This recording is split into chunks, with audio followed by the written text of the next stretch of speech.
বন্ধুরা, তোমরা অনেকেই চকলেটি কেকের রেসিপি শেয়ার করতে অনুরোধ জানিয়েছো। আর তোমাদের কথা চিন্তা করেই বা মাথায় রেখেই আজকে আমি এই কেকের রেসিপিটি শেয়ার করছি। আর বাচ্চাদের কাছে চকলেটি কেক যে কত লোভনীয়, বড়রাও বাদ যায় না।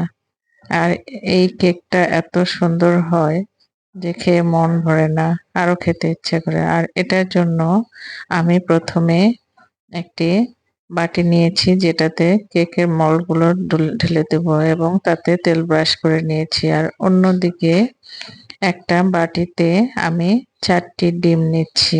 ডিমগুলো রুম টেম্পারেচারে থাকা।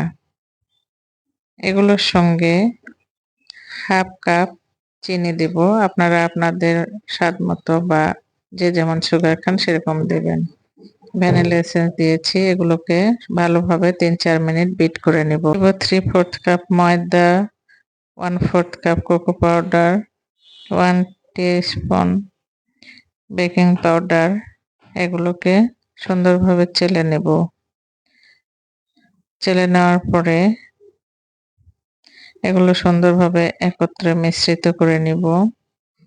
দেখুন এভাবে। এগুলো মিশ্রিত করা শেষ হলে অল্প অল্প করে ওই ব্যাটারটির মধ্যে অল্প অল্প করে এগুলো ঢেলে দিব আর আলতো করে নেড়েচেড়ে মিশ্রণ করে নেব। আবার একটু করে দেব, আবার মিশ্রণ করে দেব। অর্থাৎ 3-4 বার আমি এগুলো মিশ্রিত করব, যাতে ভেতরে কোনো দলা না থাকে।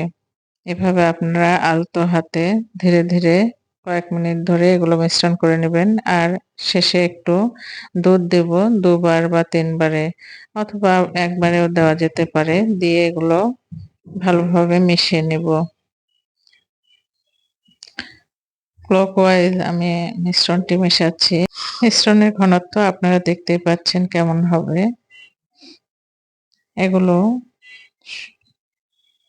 সুন্দরভাবে মেশানো শেষ হয়ে গেলে আমি কেকের যে বাটিটি, ওইটাতে এই মিশ্রণটি ঢেলে দেব। মিশ্রণটি ঢেলে দেওয়ার পরে এটাকে ট্যাপ করে করে এর ভিতরের বুদবুদগুলো বের করে দেব। প্রয়োজনে একটা কাঠি দিয়ে এগুলো নেড়ে ছেড়ে দেব, যাতে এর ভিতরের বুদবুদগুলো বের হয়ে যায়। এরপরে চুলায় একটি প্যান চাপিয়ে প্যানটিকে ঢেকে প্রিহিট করে নেব 3-4 মিনিটের মতো। এরপরে এর মধ্যে একটি স্ট্যান্ড দিয়ে স্ট্যান্ডের উপরে কেকের মল্ড সহ বাটিটি বসিয়ে দিয়ে ঢাকনা দিয়ে ঢেকে দেব এবং ঢাকনার যে ছিদ্র আছে এই ছিদ্রটি একটি কাগজ দিয়ে বন্ধ করে দিচ্ছি। এখন তাপমাত্রা মাঝারি টু লো হিটে রেখে দেব। দিয়ে প্রায় 35 থেকে 40 মিনিট হিট করে দেখুন আমি ঢাকনাটি খুলে ফেলেছি এবং চেক করছি কাঠির সাহায্যে ভিতরে কোনো লাম্পস নেই। ভেতরে কোনো নরম থাকলে এটাতে ভরে যেত। এখন এটাকে নামিয়ে চুলা বন্ধ করে নামিয়ে সুন্দর করে সাইডগুলো চাকুর সাহায্যে খুলে নিয়ে আমি ঢেলে নেব। ঢেলে নেওয়ার পরে নিচের কাগজটি খুলে ফেলে দিয়ে এটাকে উল্টিয়ে নিব। দেখুন কাগজ প্রায় লেগে গিয়েছে, উল্টিয়ে নিব। এক ফাঁকে আমি কিন্তু কেকের মোল্ডের মধ্যে একটু সয়াবিন তেল হাফ কাপ দিয়ে এটাকে বিট করে নিয়েছি। দেখানো হয়নি, স্কিপ হয়ে গেছে। দেখুন কত সুন্দর কেকটি হয়েছে। এখন এটাকে কেটে আমরা পরিবেশন করব। ভিডিওটি পছন্দ হলে লাইক দিবেন, শেয়ার করবেন এবং চ্যানেলটি সাবস্ক্রাইব করে পাশে থাকা বেল আইকনটি বাজিয়ে আমাকে নতুন নতুন ভিডিও দিতে উৎসাহিত করবেন। চলুন ব্যাঙের ছাতার মতো কেকটি খেয়ে ফেলি। সবাইকে ধন্যবাদ।